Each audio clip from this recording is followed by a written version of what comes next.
Hello everyone, welcome to वेदांकुल।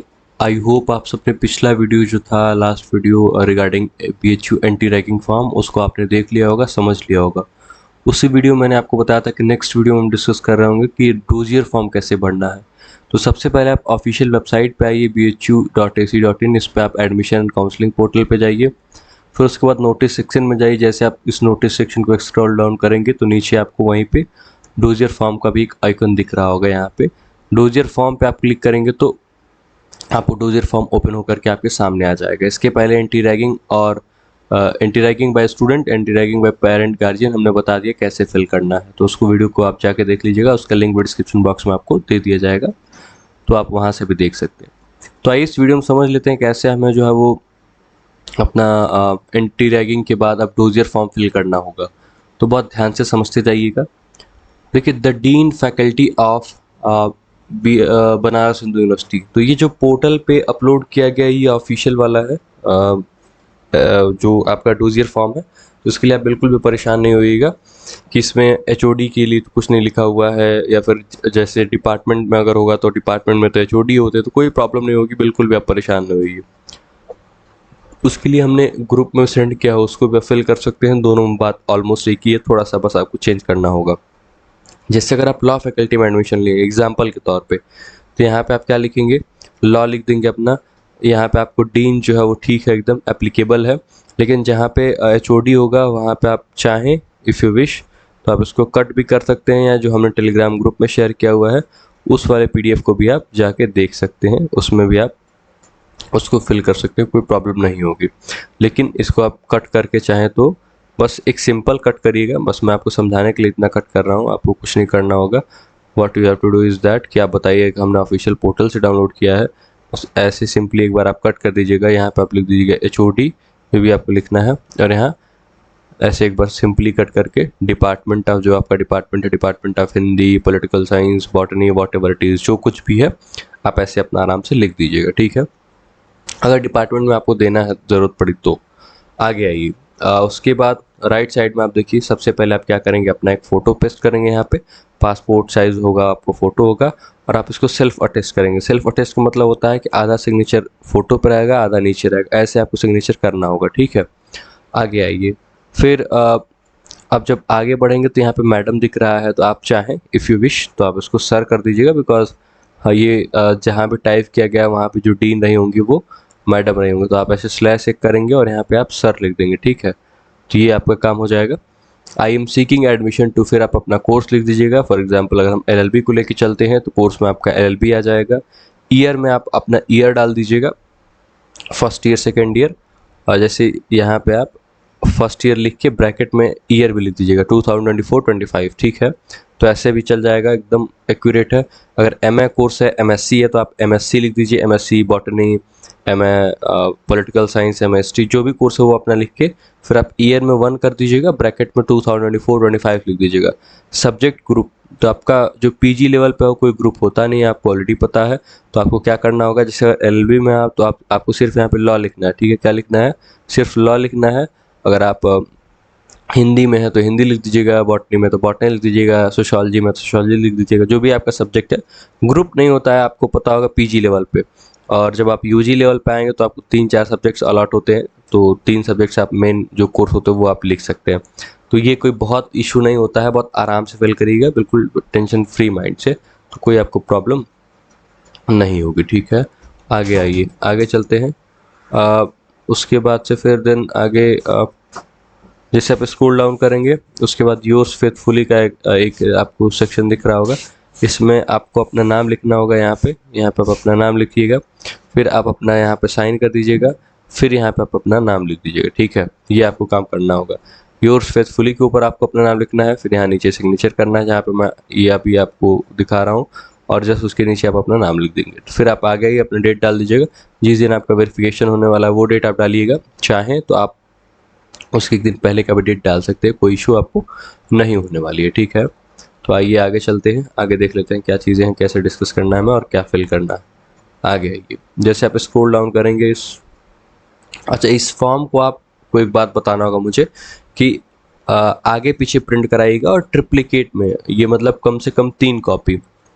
Front page, जो first page है वो फ्रंट पेज पे रहेगा और जो सेकंड पेज है वो बैक साइड में रहेगा। और इसकी कुल 3 कॉपी, ट्रिप्लिकेट मतलब 3 कॉपियाँ जो होंगी वो जमा होंगी, ठीक है। तो आपको बिल्कुल भी इसमें घबराने की ज़रूरत नहीं, 3 कॉपी आप अपना निकलवा लीजिएगा, फिल करिएगा आराम से और अपना जब भी आपका वेरिफिकेशन होगा तो आप सबमिट कर दीजिएगा। रेसिडेंस ड्यूरिंग प्रीवियस सेशन पूछ रहा है कि रेसिडेंस क्या रहा है आपका। अगर आप BHU के हॉस्टल में सपोज यहीं से UG की हैं तो हॉस्टल का नाम लिख दीजिएगा आप, ठीक है। यहाँ पे हॉस्टल का नाम लिख दीजिएगा। अगर कोई हॉस्टल में ब्लॉक है तो ब्लॉक लिख दीजिएगा, उसे ब्लॉक नॉर्मली यहाँ के हॉस्टल्स में है नहीं। और रूम नंबर लिख दीजिएगा। If city Delhi student, name of delegacy, तो इसमें आपको कुछ नहीं फिल करना है, छोड़ दीजिए आप, ठीक है। आगे आइए, जैसे आप इस वेबसाइट को स्क्रॉल डाउन करेंगे then you will have to, sorry इस पेज को स्क्रॉल डाउन करेंगे, वेबसाइट नहीं, फॉर ऑफिस यूज़ ओनली, इसमें आप कुछ मत फिल करिएगा। ये सब जो होगा वो आपके डीन ऑफिस, आपके HOD का काम होगा, इसमें आपको कुछ नहीं फिल करना, ये सब ऑफिस यूज़ के लिए, ठीक है। जैसे आप नीचे आते हैं उसके बाद हम आपको दिखाते हैं आपको क्या करना होगा। यहाँ पे भी आपको residence allotted hostel with room number, delegacy, fees receipt number dated, यहाँ पे hostel warden, chief warden, seat, इन लोगों को करना होगा, आपका कोई काम नहीं यहाँ पे। तो फ्रंट पेज पे सिर्फ इतना ही फिल करना था, मैंने आपको ऑलरेडी दिखा दिया है क्या क्या चीज़ें कहाँ कहाँ पे आपको फिल करनी है। अब आप पीछे साइड आ जाइए, ठीक है।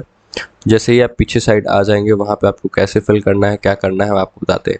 सेकंड पेज पे क्या है, particular to be filled by the applicant. सबसे बड़ा प्रॉब्लम आप लोगों के मन में ये हो रहा है कि हम UET PET रोल नंबर क्या लिखे। देखिए अब ये UET PET रोल नंबर आप इस तरीके समझिए, जब BHU अपना एंट्रेंस कराता था तो UG वाला जो एंट्रेंस था उसको UET बोलते थे, PG एंट्रेंस को PET बोलते थे।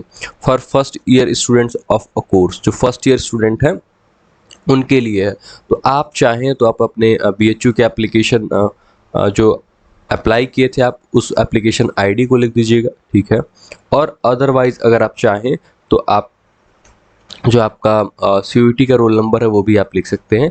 इस कॉलम को छोड़ दीजिएगा। जब वेरिफिकेशन के लिए आप आएंगे तो वहाँ अपने जो भी प्रोफेसर्स हैं, जो भी टीचर्स हैं, जो वहाँ पे वेरिफिकेशन कर रहे होंगे उनसे पूछ लीजिएगा कि सर हमें UET PET रोल नंबर में क्या फिल करना है। 2 ही ऑप्शन होंगे वहाँ पे आपके पास, या तो आप BHU के लिए जो आप अपने पोर्टल पर रजिस्ट्रेशन किया उसको BHU PG कुछ करके होगा उसको फिल करना होगा, या फिर अपने CUET का रोल नंबर फिल करना होगा। इन दोनों में से कुछ आपको फिल करना होगा। बगल में है इनरोलमेंट नंबर दिया है। अगर आप पहले से इनरोल्ड स्टूडेंट हैं, पुराने स्टूडेंट हैं, UG आपका BHU से ही हुआ है तो आप अपना क्या करिएगा, यहाँ पे आपको अपना इनरोलमेंट नंबर फिल करना होगा, ठीक है। वो यहाँ पे आप फिल कर देंगे अपना इनरोलमेंट नंबर जो भी है आपका। तो ऐसे आपको आगे चलना है। फिर नेम ऑफ द एप्लीकेंट, आप अपना नाम लिखिएगा, आप मेल या फीमेल वो लिखिएगा। डेट ऑफ बर्थ फिल करिएगा अपना। आप SC ST OBC जो भी है, माइनॉरिटी है क्या है, अगर आप इनमें से कुछ हैं तो उस कैटेगरी को यहाँ पे लिख दीजिएगा, ठीक है। अगर आप OBC हैं तो OBC पे यहाँ पे टिक करिएगा और यहाँ पे अपनी कैटेगरी में OBC लिख दीजिएगा राइट साइड में, इफ यस के बाद जहाँ कैटेगरी लिखा है। ब्लड ग्रुप अगर पता है तो ब्लड ग्रुप लिख दीजिए। आइडेंटिफिकेशन मार्क, जैसे मान लीजिए cut mark on the right side of the I, cut mark below the chin, जो भी आपका आइडेंटिफिकेशन मार्क है वो अपना लिख दीजिएगा आप। एनी स्पेसिफिक मेडिकल प्रॉब्लम, कोई मेडिकल प्रॉब्लम है तो लिख दीजिए। वैसे कुछ बहुत लिखने की ज़रूरत पड़ती नहीं है, इतना कुछ बहुत इशू होगा नहीं, लेकिन जो जेन्युइन इन्फॉर्मेशन आप चाहें तो लिख दीजिएगा, वो आपके लिए ज़्यादा ही अच्छा होगा। Because why to hide something, किसी चीज़ को शेयर कर देना चाहिए जो शेयर करने लायक चीज़ें होती हैं, किसी चीज़ को छुपा कर कोई बहुत फ़ायदा आपको मिलेगा नहीं। फादर नेम अपना लिख दीजिएगा, पिताजी का नाम अपने फादर्स नेम वाले कॉलम में। यहाँ पे मदर्स नेम लिख दीजिएगा। हस्बैंड नेम अगर आपकी शादी हो चुकी है। Guardian name if other than father, अगर आपके पिताजी के अलावा कोई आपका गार्जियन है तो वो आप अपना लिख दीजिएगा। Relation of candidate with guardian, कि गार्जियन के साथ संबंध क्या है वो आपको यहाँ लिखना होगा। परमानेंट एड्रेस, अब आपको लिखना होगा कि आपका परमानेंट एड्रेस क्या है। तो परमानेंट एड्रेस वाला कॉलम अब आपके सामने है। यहाँ पर आपको चीज़ें फिल करनी पड़ेंगी कि परमानेंट एड्रेस आपका कहाँ है, कैसे है, ये सारी चीज़ें। तो परमानेंट एड्रेस वाले कॉलम में आपको लिखना होगा कि जैसे आप इस बेसिक से स्टार्ट करिएगा। विलेज क्या है आपका, पोस्ट क्या है, अगर आप गांव से आते हैं तो फिर देन डिस्ट्रिक्ट क्या है, उसके बाद से फिर स्टेट क्या है, फिर अपना यहाँ पे पिन कोड भी डाल दीजिएगा आप। बाकी जो लोग शहर से होंगे वो भी अपने डिटेल एड्रेस यहाँ पे लिख देंगे। पुलिस स्टेशन अपना डाल दीजिएगा कि आपका पुलिस स्टेशन क्या है। Name of the nearest railway station आप फिल कर दीजिएगा। Local address in the case city delegacy students, अब अगर आप लोकल बनारस के हैं तो चाहे तो आप लिख सकते हैं। ये किस केस में आपको लिखना होगा, अगर आप सिटी डेलीगेसी स्टूडेंट है तो। सिटी डेलीगेसी का मतलब ये है कि वो स्टूडेंट जिनको हॉस्टल नहीं मिला था इसके पहले कोर्स में, UG कोर्स में, और वो बाहर रहे, तो इसको आप चाहें तो इसको आप फिल नहीं कर सकते हैं, ये आप फिल नहीं करना, ठीक है। कोई भी डाउट हो आप बिल्कुल परेशान मत होइए, जितना आपको समझ में आया वो उतना फिल कर लीजिएगा, और जब आप फिजिकल वेरिफिकेशन पे आएंगे तो वहाँ प्रोफेसर से आप आसानी से पूछ भी सकते हैं। मैक्सिमम चीज़ें हमने आपको बता भी दी हैं। आगे आते हैं फिर और भी कुछ आपसे डिटेल्स पूछी जाएंगी। Whether ever convicted, rusticated, debarred, expelled, suspended, क्या कभी आप जहाँ पहले पढ़े हैं वहाँ से कभी आपको रस्टिकेट किया गया था, आपको डिबार किया गया था, आप किसी केस में कन्विक्टेड हो चुके हैं या एक्सपेल किया गया, सस्पेंड किया गया है? अगर हाँ तो आप यस करिएगा, नो तो आप नो पे टिक करिएगा। अब देखिए नॉर्मली ऐसा होता नहीं है किसी के साथ स्टूडेंट लाइफ में, अगर किसी के साथ हुआ है तो अपने डिटेल्स लिख सकते हैं यहाँ पे, ये सारी चीज़ें। आगे आते हैं नेम। अब देखिए किसको कांटेक्ट किया जाए अगर कोई आपके साथ इमरजेंसी होती है, तब उस कंडीशन के लिए आपसे डिटेल मांगा जाता है लास्ट में। Name, address and telephone numbers of any person to be contacted in emergency. अब देखिए दो बातें इसमें, एक तो बनारस में किसको कांटेक्ट किया जाएगा, ये पहला है, आपको नीचे दिख रहा होगा इनसाइड वाराणसी यहाँ पे, और दूसरा है कि आपको बनारस के बाहर मतलब आउटसाइड वाराणसी, मतलब आपके घर या फिर किसको कांटेक्ट किया जाएगा। इनसाइड वाराणसी अगर आपका कोई है तो आप उनका डिटेल्स, फ़ोन नंबर, उनका एड्रेस और मोबाइल नंबर, ईमेल आईडी सब कुछ यहाँ लिख दीजिएगा। अगर नहीं कोई है तो इसको आप ब्लैंक छोड़ दीजिएगा, बता दीजिए सर हमारे यहाँ कोई नहीं है जो बनारस में हमारा कोई रिलेटिव रहता हो। आउटसाइड वाराणसी की जब आप बात करेंगे तो आउटसाइड वाराणसी में आप अपने मम्मी पापा या गार्जियन का नाम यहाँ फिल करेंगे, एड्रेस फिल करेंगे पूरा, उनका फ़ोन नंबर या मोबाइल नंबर जो भी है, और उनकी ईमेल आईडी फिल कर देंगे, क्योंकि उन्हीं को कांटेक्ट किया जाएगा जब भी कोई इमरजेंसी होगी। तो उसको आप आराम से बिल्कुल फ्रीली भर लीजिएगा, कोई बहुत सीरियस होने की ज़रूरत आपको नहीं है। आगे आते हैं, अगला जो हमारा सेक्शन है वो लास्ट एकदम बिल्कुल, यहाँ पे आपको डेट दिख रहा होगा कि डेट में फिर वही कहेंगे हम, जिस दिन आपका वेरिफिकेशन है वो फिल करिएगा या उससे एक दिन पहले का डेट फिल कर दीजिएगा, और आप अपना साइन कर दीजिएगा यहाँ पे जो भी आपका साइन करना होगा, ठीक है। तो मुझे उम्मीद है कि आपको सारी चीज़ें बहुत अच्छे तरीके से समझ में आई होंगी, कोई प्रॉब्लम नहीं हुआ होगा। अगर फिर भी कोई प्रॉब्लम है तो आप हमसे या तो इसी वीडियो के कमेंट बॉक्स में या फिर टेलीग्राम ग्रुप में जाकर जो है वो मैसेज कर सकते हैं। लेकिन फॉर्म को गलत मत फिल करिएगा, 3 कॉपीज़ की निकलवाइएगा कम से कम, क्योंकि ट्रिप्लीकेट में लगता है, ठीक है। तो ये डोजियर फॉर्म का ये वैल्यू है, बस आपकी इसमें इंफॉर्मेशन होती है और कुछ बहुत नहीं होता।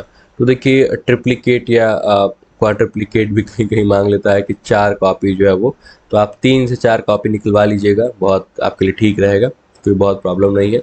आगे भी इसकी ज़रूरत पड़ती रहेगी तो आपका जो प्रिंट आउट है ये वेस्ट नहीं जाएगा, 2-4 रुपये जो भी आपके। तो इसकी आप 4 कॉपी निकलवा के रखिएगा, ठीक है। 3 कॉपी फिल करिएगा, जो आपको मेल गया है आपके डिपार्टमेंट से वहाँ आपको बताया जाए कि आपको 3 कॉपी की ज़रूरत पड़ेगी। तो ये थी इन्फॉर्मेशन। मिलते हैं किसी और वीडियो में, कुछ और भी फिल करना हो, कुछ और भी प्रॉब्लम आ रही हो तो उसका पीडीएफ अगर जैसे मेल आया हो आपको और उसका पीडीएफ हमारे पास नहीं तो आप उसका पीडीएफ हमारे टेलीग्राम ग्रुप में शेयर कर सकते हैं, हम आपको बता देंगे कैसे उस चीज़ को फिल करना है। Thank you very much, see you soon, bye bye. I hope आप सब बहुत अच्छे होंगे, आगे भी अच्छा कर रहे होंगे। तो मिलते हैं किसी और वीडियो में, तब तक के लिए खुश रहिए और पढ़ते रहिए। सी यू सून, बाय बाय।